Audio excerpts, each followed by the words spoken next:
Child marriage in India.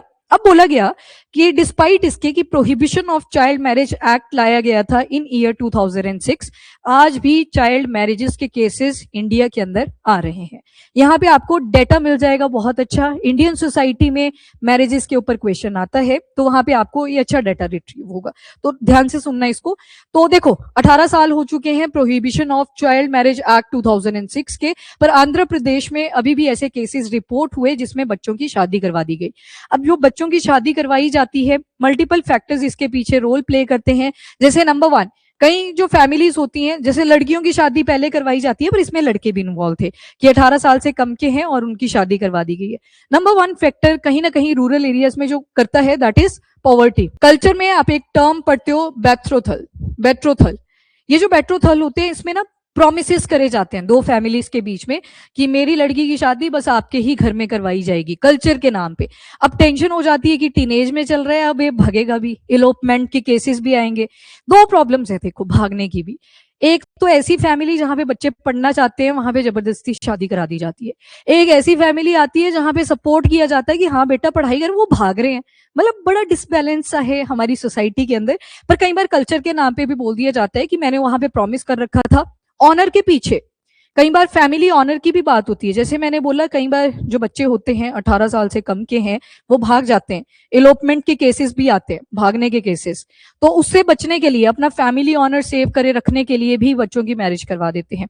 Then आते हैं कौन इतना खर्चा करेगा। पॉवर्टी में उसको इंक्लूड कर सकते हो, फाइनेंसिस में भी इंक्लूड कर सकते हो, दिस वन। और प्रायोरिटी किसको दी जा रही है आज के टाइम पे? जो ज्यादा वल्नरेबल एरियाज होते हैं, अर्बन एरियाज में भी ऐसी प्रॉब्लम्स आती हैं, ऐसा नहीं होता, पर ज्यादा जो प्रॉब्लम देखी जाती है उन एरियाज में जहां पे एजुकेशन की कहीं ना कहीं कमी रही होती है, जहां पे कल्चर प्रायोरिटी पे रखा जाता है।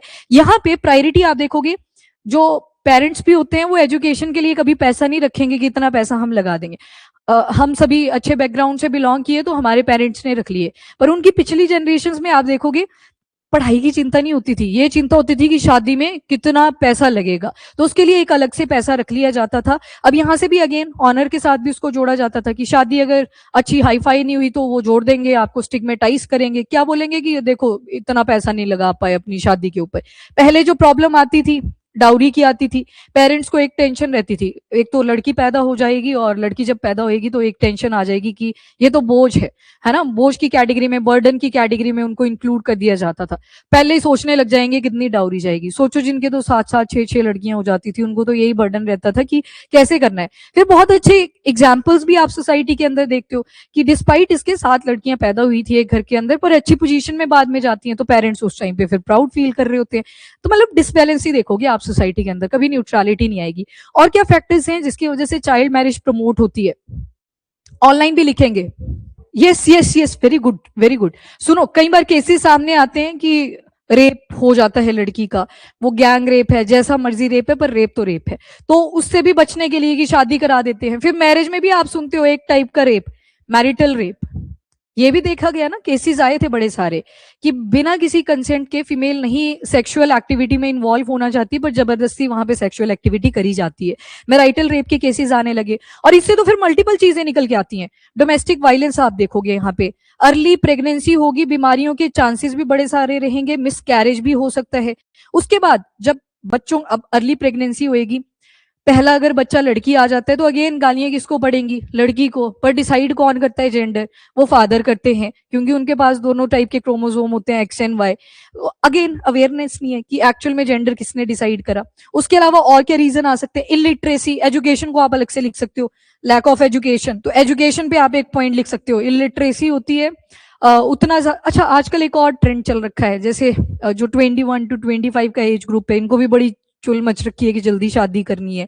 फिर क्वेश्चन मार्क उठ जाता है फिर तो कि पहले ही अच्छा पैटर्न था कि 18 साल लड़कियों के लिए और 21 साल लड़कों के लिए जब हुआ करता था कि जल्दी शादी करवा देते थे।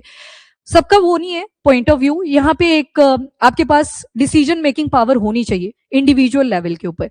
अब जैसे कोई लड़की है वो बोलती है कि अभी नहीं करनी है, उसको पता है कि कुछ पैरामीटर सेट करे हुए हैं, इस लेवल पे जब मैं पहुंचूंगी उसके बाद मैं शादी कर लूंगी। पर ये उसको लड़ना पड़ता है, जाके पहले घर वालों से लड़ना पड़ता है, फिर रिश्तेदारों से अलग लड़ना पड़ता है।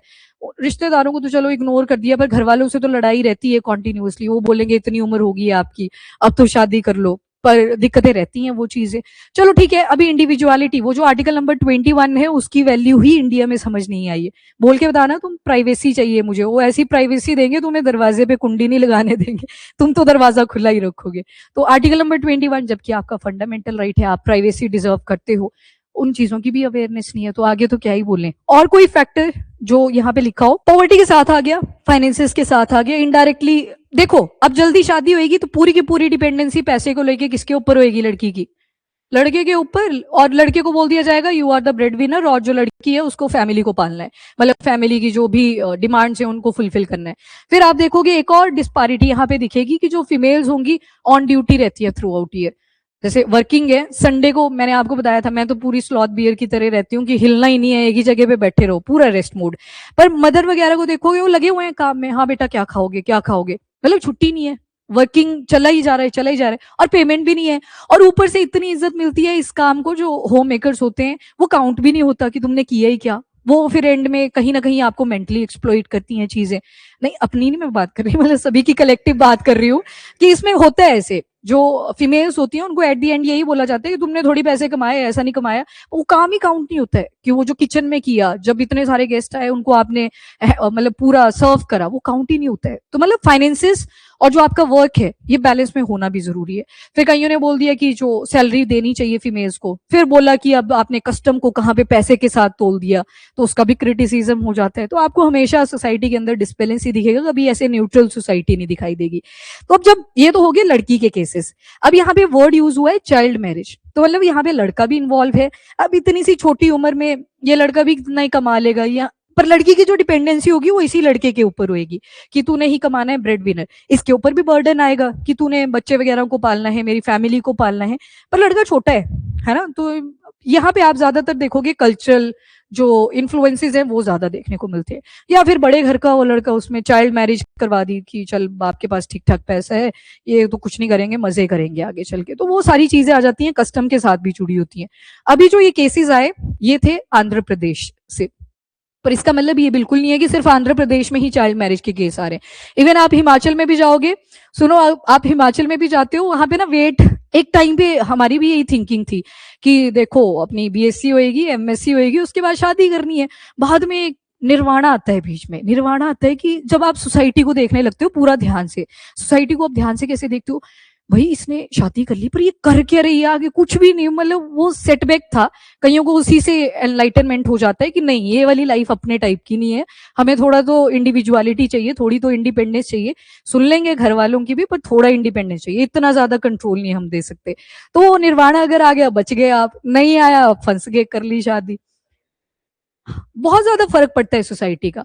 और सुनो वो जो एक्साइटमेंट होती है ना वो शादी के दिन ही होती है कि बड़ा तैयार होना है, रेडी होना है, सब हमको देख, कोई नहीं देखता है, दुल्हन को भी कोई नहीं देखता है, जब एंट्री होती है तब देखते हैं हाय बड़ी सुंदर लग रही है, उसके बाद सारे खुद को ही देख रहे होते हैं, अपनी फोटोज ले रहे हो। शादी होगी उसके बाद आपको कोई ऐसे नहीं होगा कि बड़ी एडवांटेज दी जाएगी, आपको बड़ी प्रायोरिटी दी जाएगी, आपको बड़ा भाव मिलेगा, नहीं। उसके बाद जब आपका पहला न्याणा आएगा उस टाइम पे थोड़ी सी आपको प्रायोरिटी दी जाएगी कि बच्चा हुआ है। अब बच्चा जब रोएगा ना वो मदर की गोद में डाल देंगे फटाफट से कि देख जब तक तो हंस रहा था तब तक सभी ने पकड़ा था, जैसे वो रोएगा पकड़ मदर। मदर पहले वो जब प्रेगनेंसी से फीमेल निकलती है वो डिप्रेसिव पीरियड भी आता है, ऑक्सीटोसिन भी रिलीज होता है पर साथ में डिप्रेसिव फेज भी चलता है। क्यों? क्योंकि इतनी बड़ी डिलीवरी करी है, 32 बोन्स जब टूटती हैं तो वैसी पेन वहां पे फील करी होती है। 32 मैंने कम तो नहीं बोली, ज्यादा होती हैं, इतनी होती हैं, इतने पेन उसने सफर करा होता है। और ऊपर से जब बच्चा रोएगा तो वो जो एक्सप्लॉइटेड मतलब जो एक्सप्लॉइटिंग सा फेज है वो आपने उस मदर के पास ही पकड़ा दिया। फिर वो बच्चा भी थोड़ा बड़ा हो जाएगा, बड़े बच्चों में किसी को इंटरेस्ट नहीं होता है, छोटे क्यूट होते हैं, गोलगप्पे होते हैं, उनको टच कर लेते हैं। तो मतलब सारा का सारा जो खेल था वो यहीं तक था कि आपकी शादी करानी थी और कुछ नहीं था। तो ये चलता है, सोसाइटल इम्पैक्ट्स होते हैं। वहीं से आपको एनलाइटन भी मिल सकता है, मतलब पूरी एनलाइटनमेंट की हाँ इतने जल्दी शायद जल्दी कर दी, और वहां से शायद आपकी डायरेक्शन भी बदल सकती है। पर कईयों ने डिसीजन सही भी प्रूव करे हैं, जल्दी शादी करके उन्होंने बाद में अपने करियर में भी फोकस करा, पर वहां डिपेंड करता है आप कपल्स के बीच में कितनी अंडरस्टैंडिंग है। हाँ बहुत कम, rare of the rare case. हमारी भी एक फॉरेंसिक में एक क्लासमेट थी, तो उसने एमएससी के बाद डायरेक्टली शादी कर ली थी, पर उसका जो हस्बैंड है बहुत ज्यादा सपोर्टिव है। अब वैसा ही सेम सेम कैटेगरी में एक और कपल ने शादी करी थी, जल्दी करी, वो कंट्रोलिंग था नेचर में, तो दोनों में बहुत ज्यादा डिफरेंस है, दोनों की लाइफ में बहुत ज्यादा डिफरेंस। अंडरस्टैंडिंग जरूरी नहीं है, आपको टाइम ही कितना मिलता है शादी से पहले, 6 महीने, ज्यादा से ज्यादा 1 साल मिलता है, कितना ही अंडरस्टैंड कर लोगे। उस टाइम पे आपका हनीमून पीरियड चल रहा होता है, सब कुछ अच्छा ही लगता है, उसकी बकवास भी उस टाइम पे अच्छी लग रही होती है, तो पता नहीं चल पाता है कि ये सही है डिसीजन या गलत है। रियलिटी तब चेक होती है जब आप साथ में रहना शुरू करते हो। मल्टीपल फैक्टर्स है इन शॉर्ट, कोई जल्दी कर रहा है, कोई लेट कर रहा है, सबका इंडिविजुअल डिसीजन होता है। 18 साल 21 साल क्यों एज रखी गई? लड़के के लिए 21 रखी थी, रीजन हिमाचल में तो 18-18 कर दी थी दोनों के लिए, लड़कों के लिए 21 इसलिए रखी थी कि यहाँ पे कुछ ना कुछ कमाना ये शुरू कर देगा। 18 एज जो होती है वो आपके रिप्रोडक्टिव फेज के हिसाब से थी, जैसे एडोलसेंट आती है तो 13 साल 14 साल ये लड़कियों के लिए रहता है, मेंस्ट्रुअल साइकिल शुरू हो जाती है, उसके बाद बॉडी प्रिपेयर करते करते 5 साल ले लेती है, तो 18 साल रखी थी। Same for the males, males की जो मेच्योरिटी है वो तो लेट आती है लड़कियों से। स्कूल टाइम में आपको याद होगा लड़कियों की हाइट पहले बढ़ जाती थी, लड़के छोटे रह जाते थे, तो आधे कपल्स तो वैसे अलग हो जाते थे, ये तो मेरे से छोटा दिखता है, ठीक। तो लड़कियों में जो मेच्योरिटी होती है वो पहले आती है, एडोलसेंट। लड़कों में वो चीज लेट होती थी, तो मतलब एज जो डिसाइड करी गई है वो साइंटिफिक तरीके से ही करी गई है। फिर पॉक्सो एक्ट में आप देखते हो अब बच्चे इन सेक्सुअल एक्टिविटीज में पहले इन्वॉल्व हो चुके हैं आज के टाइम पे, सोर्स ऑफ इन्फो बहुत ज्यादा है, तो बोल रहे हैं कि 18 से 16 कर दो। यहाँ से एक और डिमांड रेस करेगी कि ये जो चाइल्ड मैरिज के लिए आपने कोटा लगा रखा है ना, 18 साल से नीचे के बच्चों की आप शादी नहीं करा सकते, वहां पे भी डिमांड रेस करेगी। वो साथ में चलेंगे दोनों फैक्टर्स। क्यों? जब आप पॉक्सो एक्ट में उम्र छोटी कर सकते हो कि उसके बड़े वाली उम्र का जो बच्चा है वो बच्चा नहीं बचा, वो बड़ा हो चुका है, डिसीजन मेकिंग उसके अंदर कैपेबिलिटी है, तो इसमें भी आप ये सेम आउटरीच देखोगे फ्रॉम द जो वल्नरेबल सेक्शन है जहां पे ये प्रोसेसेस करी जाती हैं। आज भी मल्टीपल चीजें थी, आपने इन सभी को इंटीग्रेट करा, ये मेंस में आपके काम आएगी, शायद आपको कोई बात याद आ जाए, कोई केस स्टडी याद आ जाए, उसको आप लिख सकते हो। अब देख लेते हैं थोड़ा सा डेटा, सोशल रियलिटी। अब चाइल्ड मैरिज का मतलब क्या होता है? एक फॉर्मल या फिर इनफॉर्मल यूनियन हो सकता है। फॉर्मल का मतलब तो ये हुआ ऑर्गेनाइज्ड, जहां पे एक कल्चर बहुत ज्यादा डोमिनेटिंग होता है, आपके कल्चर आपके कस्टम कहते हैं कि जल्दी शादी करनी है, प्रोमिसेस यहाँ पे इन्वॉल्व होते हैं। इनफॉर्मल क्या हो गया? यहाँ पे शायद रीजन पॉवर्टी था, मतलब शायद गरीबी थी, जो लड़के वाले या लड़की वाले, स्पेशली लड़की वालों को लगता है कि हम नहीं देख पाएंगे इनका फाइनेंसेस एंड ऑल, तो उसमें जल्दी शादी करा दी जाती है। तो फॉर्मल भी हो सकता है, इनफॉर्मल यूनियन भी हो सकता है, जहां पे दोनों ही पेरेंट्स डिसाइड कर लेते हैं कि 18 साल से नीचे की शादी हम करा देंगे फटाफट से। अब ये जो केसेस होते हैं ये हाईलाइट भी बहुत लेट होते हैं। क्यों लेट हुए? क्योंकि जो फैमिली मेंबर थे, जो उनके रिश्तेदार वहां शादी में आ रखे थे, वो सारे फेवर में थे कि चाइल्ड मैरिज करा देनी है, तो वो केस ही नहीं पहुंच पाता है एट द एंड। उसके बाद डिस्प्रोपोर्शनली अगर देखें, वैसे तो चाइल्ड वर्ड यूज करा गया है, पर यहाँ पे सबसे ज्यादा जो अफेक्ट होती है कहीं ना कहीं वो फीमेल्स ही आती हैं। उसके बाद long term economic dependence female की मेल पे हो जाती है। इसके अलावा स्कूल से ड्रॉप आउट बढ़ जाते हैं जैसे ही फीमेल की शादी करवाई जाती है। हिस्टोरिकल इवोल्यूशन थोड़ा सा देख लो, सोशल रिफॉर्म मूवमेंट चलती है जब राजा राम मोहन रॉय आते हैं। राजा राम मोहन रॉय जी को ये राजा का टाइटल किसने दिया था? अकबर टू, वेरी गुड, पहले भी बोला था ये, अच्छा ठीक है। अकबर टू ने ये टाइटल दिया था, वो कुछ नहीं, पेंशन बढ़वानी थी उनको कि जा रहे हो लंदन तो मेरी जरा पेंशन की बात कर लेना ब्रिटिश क्राउन के साथ। एनीवेज, तो राजा राम मोहन रॉय इन्होंने सोशल लेवल्स के ऊपर काम किया था, सती प्रथा चलती थी, चाइल्ड मैरिजेस करवाई जाती थी, विडो रीमैरिज नहीं हुआ करती थी, तो इनको बोला था कि ये सारी सोशल लेवल्स हैं, इनके ऊपर हमें काम करने की जरूरत है। कुछ ब्रिटिशर अच्छे भी मिले इनको लाइफ में, तो ये एक्ट्स भी लेके आ पाए थे और सती को फाइनली बैन भी करा था। तो चाइल्ड मैरिज के ऊपर बैन लगवाने की ट्राई करी, देन जो विडो रीमैरिजेस थी उसको अलाउ करवाने की ट्राई करी। इसके बाद आईसी विद्यासागर, ईश्वर चंद्र विद्यासागर, इन्होंने भी काफी रोल इनमें प्ले करा। लेजिस्लेटिव स्टेप अगर देखोगे, सबसे पहले 1929 में एक शारदा एक्ट आता है जिसमें चाइल्ड मैरिजेस के ऊपर सबसे ज्यादा फोकस करा गया कि जो मिनिमम एज है उसको फिक्स कर देते हैं, पर जो एनफोर्समेंट थी वो बहुत ज्यादा वीक होती है। राजा राम मोहन रॉय के टाइम पे याद कर लो, जो एक सर्टेन ग्रुप था वो इस चीज को डिनाई कर रहा था, कुछ एक नाम नहीं मैं याद कर पा रही, वो राजा राम मोहन रॉय के साथ ही थे, पर उन्होंने भी बाद में एक छोटी बच्ची के साथ शादी कर ली थी। एज का जो ग्रुप था, एज जो गैप था वो बहुत ज्यादा था, खुद वो उस टाइम पे 60s में चल रहे थे और जो लड़की थी वो 17 साल की थी। तो ये भी इनके ऊपर एक जो ब्लैक मार्क है वो लगता है कि आपके तो खुद के जो मेंबर्स हैं वो भी चाइल्ड मैरिजेस कर रहे हैं इस टाइम पे। समझाया भी था उनको राजा राम मोहन रॉय ने कि आप खुद ही करोगे तो ये चीजें सही नहीं जाएंगी, नाम नहीं स्ट्राइक कर रहा पर नाम था एक, तो उनसे बात भी करी थी उन्होंने। Prohibition of child marriage act आता है जाके 2006 में, तो इसी के बारे में बात करी कि इतनी सारी पेनल्टीज इंट्रोड्यूस करने के बावजूद भी चाइल्ड मैरिजेस करवाई जा रही है। और जो रिसेंट पुश था तो कुछ कैंपेन्स चलाई गई नेशनल लेवल के ऊपर, जैसे कि बाल विवाह मुक्त भारत।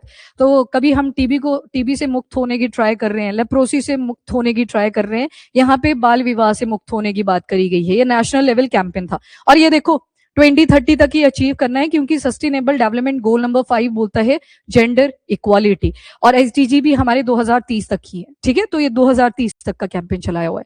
उसके बाद ट्रेंड्स अगर देखें तो देखो 2005 से 2006 का डेटा, तो यहाँ पे प्रेवलेंस देखी गई थी 47% डिक्लाइन आ गया चाइल्ड मैरिजेस में। थोड़ा और टाइम आगे जाओगे, जैसे 2015 2016 27% तक का डिक्लाइन पहुंच चुका है चाइल्ड मैरिजेस में। और अभी का टाइम पीरियड अगर देखोगे, जो 15 to 19 के एज ग्रुप में शादियां हुई हैं, दैट इज अराउंड 16% केसेस। मतलब डिक्लाइन तो हुआ है, पर उतनी स्पीड से नहीं हो पा रहा है जितना ये होना चाहिए था। देन 1.5 मिलियन जो चाइल्ड मैरिजेस हैं इंडिया के अंदर एनुअली हो रही है। मतलब एक साल के अंदर इतना जो 1.5 मिलियन का चाइल्ड मैरिजेस का डेटा है वो देखा गया है कि इतनी शादियां यहाँ पे करी जा रही हैं।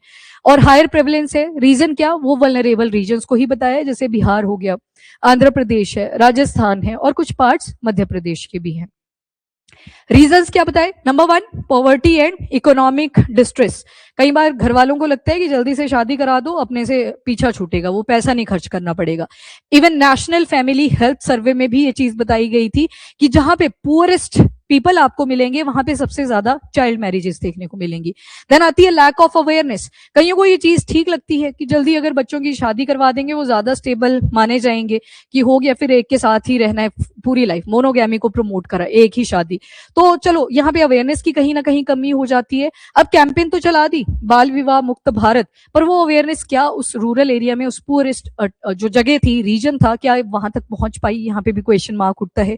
Then there comes entrenched gender norms. जो सोशल नॉर्म्स हैं वो भी बड़ा ज्यादा इंपैक्ट करते हैं चाइल्ड मैरिजेस को। अभी आपने पीछे सारी केस स्टडीज देखी, स्कूल में ड्रॉप आउट आपको ज्यादा देखने को मिलेगा। Even UNICEF, united nation international children's emergency fund, इसका आप डेटा लिख सकते हो कि जो सेकेंडरी एजुकेशन है उसमें शार्पली डिक्लाइन देखने को मिला है, कि जो गर्ल्स की पार्टिसिपेशन है स्कूल के अंदर वो डिक्लाइन हुई है। ये यूनिसेफ ने डेटा प्रोवाइड करा है। आजकल एक कैंपेन भी देखी होगी आपने यूट्यूब पे, बड़े बड़े सेलिब्रिटी एक रिंग सी पहनते हैं जिसके ऊपर यूनिसेफ लिखा है।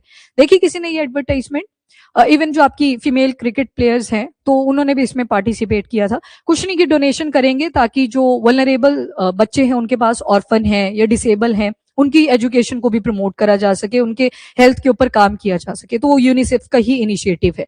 तो इसमें डाटा बताता है कि अर्ली मैरिजेस की वजह से सेकेंडरी एजुकेशन तो रिसीव ही नहीं कर पाती हैं यहाँ पे लड़कियां। उसके बाद सोशल प्रेशर एंड स्टिग्मा, ये तो वन ऑफ द रीजन है। अच्छा, ये सोशल स्टिग्मा में सिर्फ 4 ही लोग होते हैं, और वो 4 लोग कौन से होते हैं किसी को कभी पता नहीं होता।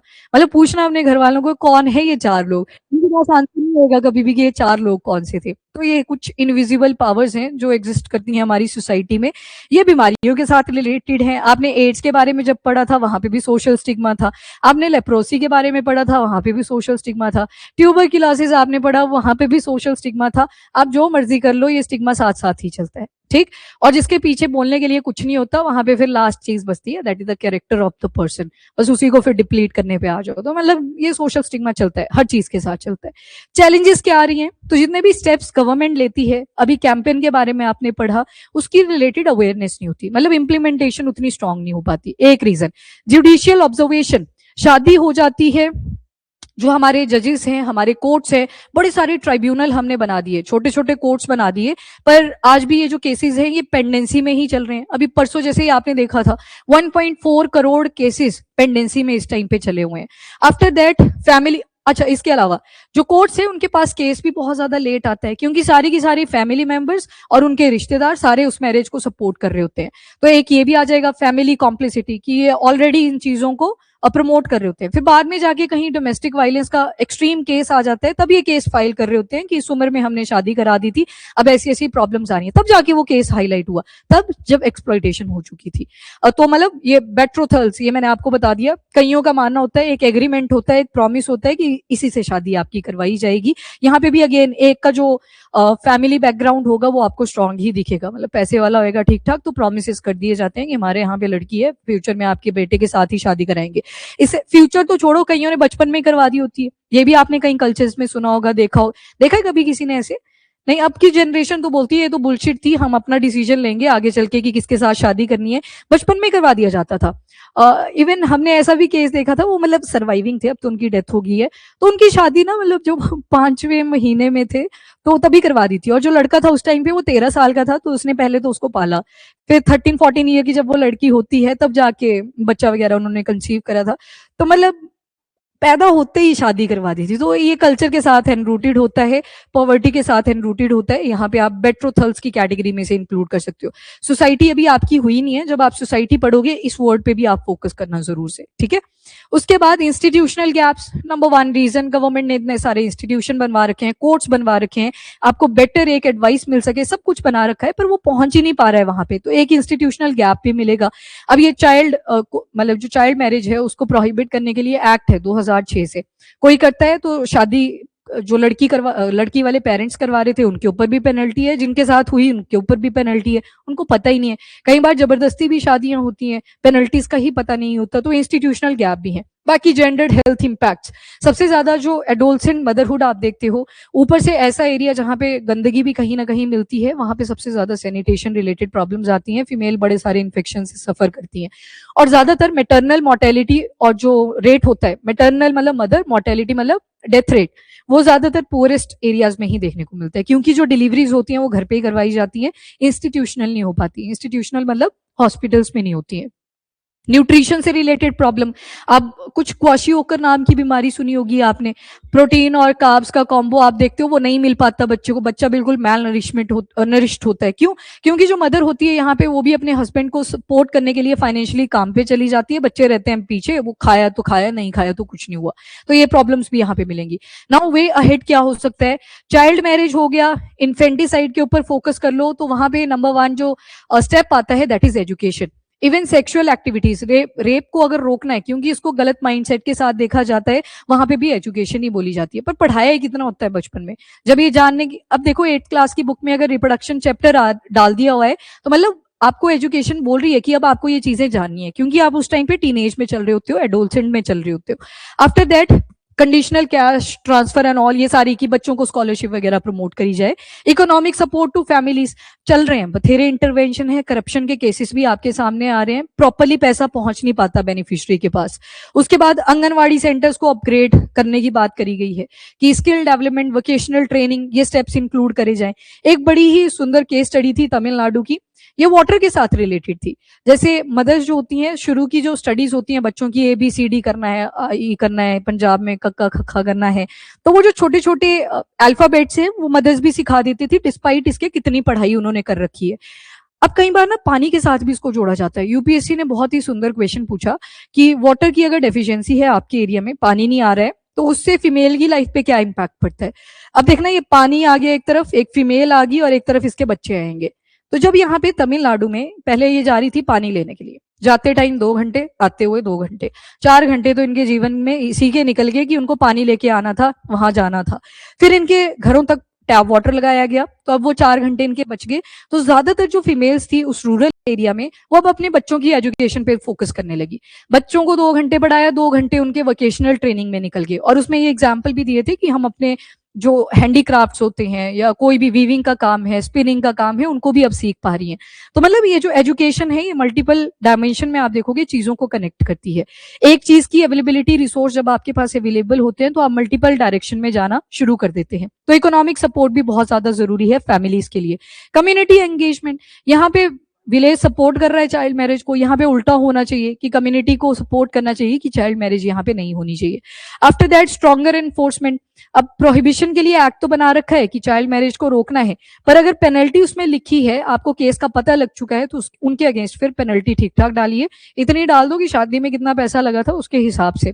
कई बार बर्डन भी आ जाता है फैमिलीज के ऊपर। पॉवर्टी इंडीड एक इंपॉर्टेंट फैक्टर है जो इन रीजंस के पीछे रहता ही रहता है। इंटीग्रेटेड एडोलसेंट एम्पावरमेंट, यहाँ पे जो टीनेजर्स हैं, एडोलसेंट हैं, उनको बताया जाए उनके हेल्थ के बारे में, न्यूट्रिशन कहाँ पे कितना इंपॉर्टेंट होता है, लीगल अवेयरनेस उनको पता होनी चाहिए कि अगर अगर आपके फैमिली मेंबर्स भी आपको चाइल्ड मैरिज के लिए आगे करते हैं तो आपके पास क्या क्या पावर्स अवेलेबल हैं। तो ये सारी चीजें यहाँ पे इंक्लूड होनी चाहिए और जो नारी अदालत है उनको कम्युनिटी मीडिएशन के साथ जोड़ देना चाहिए। क्यों? ताकि एक आवाज कलेक्टिव वो अपनी आगे उठा सके। तो ये था चाइल्ड मैरिज से रिलेटेड जो आज के टाइम पे इंडिया में कंडीशन चल रही है। कहीं ना कहीं पुअरेस्ट एरियाज, कहीं ना कहीं कल्चर, कहीं ना कहीं सोसाइटी इंपॉर्टेंट रोल प्ले कर रही है जो आज के टाइम पे इन चाइल्ड मैरिजेस को प्रमोट कर रही है। और गवर्नमेंट की तरफ से देखें स्टेप्स बड़े सारे लिए गए हैं पर वो अवेयरनेस वहां तक नहीं पहुंच पाई है। स्कॉलरशिप के लिए बड़े सारे प्रोग्राम्स गवर्नमेंट के द्वारा चलाए जाते हैं कि जो वल्नरेबल एरिया के बच्चे हैं वो भी इंडिया में भी पढ़ सके, फॉरेन कंट्रीज में भी पढ़ सके, पर अवेयरनेस कितनी है वहां पे क्वेश्चन मार्क आ जाता है। So that was all about the child marriage in India.